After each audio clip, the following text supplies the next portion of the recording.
इसके बाद उस बहेलिये ने चावल के कणों अर्थात दानों को छींटकर अपना जाल फैला दिया और पास में ही कहीं छिपकर बैठ गया। उसी समय अपने परिवार के साथ आकाश में जाते हुए चित्रग्रीव नामक कबूतरों के राजा की दृष्टि उन चावल के कणों पर पड़ी। तब वह कपोतराज चित्रग्रीव तेंदुलकर के लोभी कबूतरों से बोला कि इस निर्जन वन में भला चावल के कणों की संभावना कहाँ? अतः इसको अच्छी तरह देखना चाहिए। मैं तो इसमें कल्याण नहीं समझता हूँ। प्रायः इन चावल के कणों के लोभ से हम लोगों की भी वैसी ही दशा होगी, जैसे कि एक पथिक की कंकण के लोभ से गहरे कीचड़ में फंस जाने पर और उसे बूढ़े व्याघ्र के द्वारा पके जाने पर हुई थी, वह मारा गया था। 5 तेंदुलकर क्या चावल के दाने होते हैं? हाँ, अन्नं तंडुलतः गच्छति, भात चावल से बनता है, वही चावल तेंदुलकर कहे जाते हैं।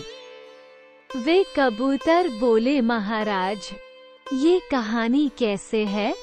कपोतराज कहने लगे, एक समय मैं दक्षिण के जंगल में चर रहा था, तो मैंने देखा कि एक बूढ़ा बाघ स्नान कर हाथ में कुशा लेकर तालाब पर कह रहा है कि हे पथिको, इन सोने के कंकण को लो। इसके बाद एक पथिक अर्थात बटोही आया और लोभ से आकृष्ट हो सोचने लगा कि ऐसी बातें बड़े भाग्य से प्राप्त होती हैं।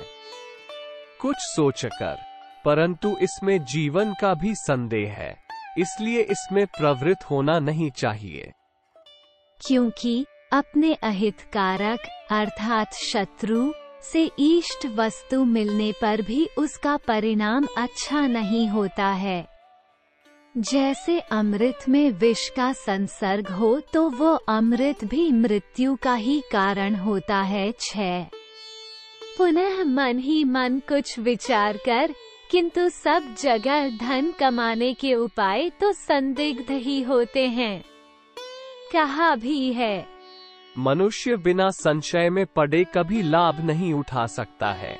यदि संशय में पड़कर भी जीता बच जाता है तो वह लाभ का सुख भोगता है। 7 महाभारत के शांति पर्व के 140.34 सूत्र में कहा है, जहां प्राणों का संशय रिस्क हो, ऐसी विषम परिस्थिति को स्वीकार किए बिना मनुष्य कल्याण का दर्शन नहीं कर पाता। प्राण संकट में पड़कर यदि वो जीवित रह जाता है तब अपना अभीष्ट सिद्धि रूप उत्कर्ष देखता है। अभिप्राय यह है कि संदिग्ध असमंजस की स्थिति में भी करने योग्य कर्म का प्रारंभ करने वाला जीवित रहने पर इस जन्म में अन्यथा परलोक और पुनर्जन्म में अवश्य ही उत्कर्ष प्राप्त करता है। इस तरह विचार कर वो पथिक उस व्याघ्र से कहने लगा कि अरे, तेरा वह कंकण कहाँ है, देखें। बाघ ने हाथ पसार कर कंकण दिखला दिया।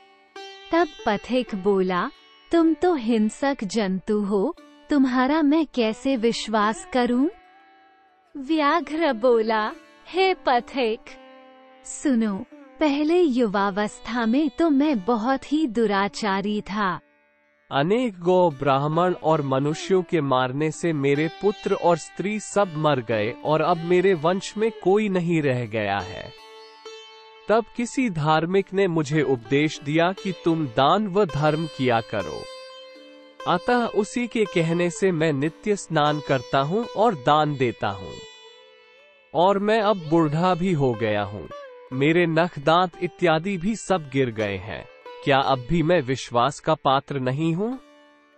क्योंकि धर्म के 8 मार्ग हैं, यज्ञ करना, पढ़ना, दान देना, तपस्या करना, सत्य बोलना, धीरता, क्षमा और निर्लोभ होना। 8 इन 8 में से पहले के 4 को अर्थात यज्ञ, पढ़ना, दान, और तप जनता को दिखलाने के लिए पाखंडी लोग भी कर सकते हैं, परंतु अंतिम 4 अर्थात सत्य बोलना, धीरता, क्षमा और निर्लोभ होना का अनुष्ठान तो महात्मा लोग ही करते हैं। 9 और देखो मैं कितना निर्लोभी हूँ कि अपने हाथ का सोने का कंकण भी जिस किसी को दे देना चाहता हूँ। तथापि बाघ मनुष्य को खा सकता है, यह लौकिक निंदा तो हमारी मिट ही नहीं सकती है, क्योंकि संसार तो अंधपंपरा से ही चलने वाला है। देखो, लोग धर्मोपदेशिका कुटनी को भी कभी प्रमाण नहीं मानते हैं, परंतु ब्राह्मण यदि गो घातक भी हो तो भी उसको प्रामाणिक समझते हैं। अर्थात संसार वास्तविक धर्म अधर्म का विचार नहीं करता है, वो तो केवल लकीर का फकीर ही है। 10 और मैंने धर्मशास्त्र भी पढ़े हैं। सुनो हे युधिष्ठिर, जैसे मरुस्थल अर्थात मारवा में वर्षा सफल है और भूखे को भोजन देना सफल है, वैसे ही दरिद्र को दिया हुआ दान भी सफल होता है। 11 और जैसे मनुष्य अपने प्राणों को प्रिय समझता है, वैसे ही दूसरे प्राणियों को भी अपने अपने प्राण प्रिय हैं। इसलिए महात्मा लोग अपनी ही तरह दूसरों को समझकर सभी जीवों पर समान रूप से ही दया करते हैं। 12 और भी प्रत्याख्यान, कोई कुछ बोले तो उसको टाल देना, ना ही कर देना।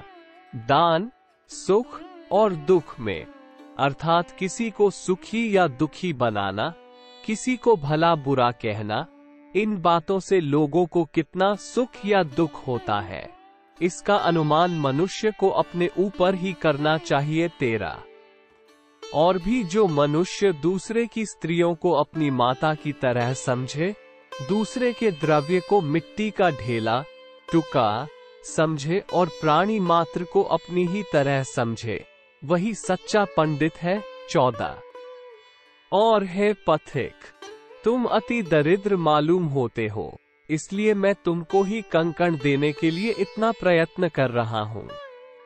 कहा भी है, हे कुंती पुत्र युधिष्ठिर, दरिद्रों का ही पालन पोषण करो, धनियों को दान मत दो, क्योंकि रोगी के लिए ही औषध लाभदायक होता है, पर जो निरोग है उसको औषध दवा की क्या आवश्यकता है। 15 और भी मुझे ये देना है, इस बुद्धि से जो दान देश काल पात्र समझकर अनुपकारी अर्थात जिससे अपना कुछ लाभ व स्वार्थ न हो उसको दिया जाता है, वही सात्विक सच्चा दान है। 16 इसलिए तुम इन तालाब में स्नान करके इन सुवर्ण के कंकण को ले लो। इन प्रकार बाघ की मीठी मीठी बातें सुनकर वह पथिक उसका विश्वास कर जो ही स्नान करने के लिए तालाब में उतरा, त्यों ही कीचड़ में फंस गया और निकल न सका। उसको कीच में फंसा देखकर, अच्छा मैं निकालता हूँ, ऐसा कहकर धीरे धीरे उसके पास जाकर ऐस व्याघ्र ने उस पथिक को पकड़ लिया। तब वह पथिक अपने मन में विचारने लगा कि धर्मशास्त्र व वेद पने से ही अथवा कथा वार्ता उपदेश आदि सुनने से ही कोई दुष्ट सज्जन नहीं हो जाता है, किंतु सज्जन तो स्वभाव से ही सज्जन होते हैं। देखो, गाय का दूध स्वभाव से ही मीठा होता है। 17 और भी देखो, जिन मनुष्यों की इंद्रियां और चित्त वश में नहीं है, उनका सब कार्य हाथी के स्नान की तरह ही निष्फल है। हाथी स्नान करके भी अपने ऊपर धूल फेंककर अपने को पुनः मलिन कर लेता है। पति परित्यक्ता अथवा विधवा स्त्री के भूषण की तरह भार मात्र ही है। 18 इसलिए मैंने यह अच्छा नहीं किया जो इस हिंसक जंतु का विश्वास कर लिया। किसी ने कहा भी है, नदियों का, शस्त्रधारी मनुष्यों का, नख और सींग वाले जंतुओं का, स्त्रियों का और राजकुल का, राजा, रानी, राजपुत्र आदि का विश्वास कभी नहीं करना चाहिए। 19 और भी मनुष्यों के गुणों की ओर ध्यान न देकर उनके स्वभाव की ही परीक्षा करनी चाहिए, क्योंकि गुणों की अपेक्षा स्वभाव ही सबसे ऊपर रहता है, अर्थात स्वभाव ही सब में प्रधान है। 20